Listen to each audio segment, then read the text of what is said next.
Nem elvárás a VAMP részéről, hogy a kiállítóknál legyen terminál, de szinte mindenkinél van.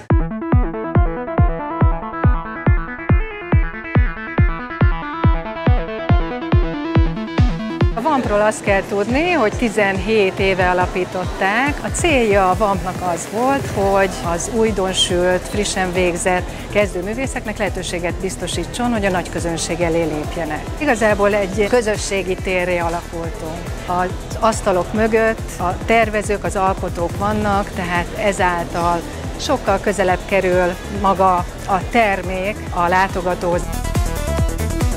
Alapvetően ugye a természet inspirálja az ékszereinket. A mozgást kerestem, figyeltem meg, hogy hogy jelenik meg a mozgás az időben, és hogy ez az időben zajló folyamat hogyan tudna az ékszerben valamilyen módon megjelenni.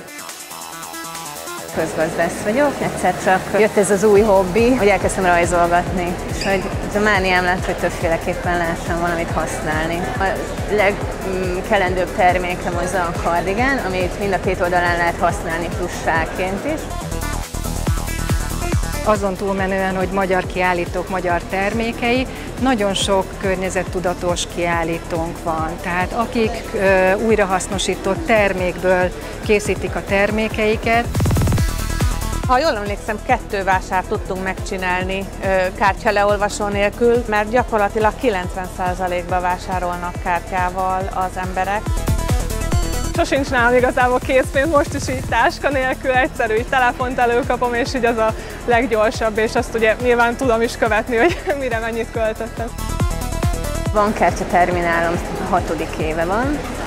Nagyon szeretik a vásárlóim, és most már szerintem a vásárlók olyan 80%-a ezzel fizet.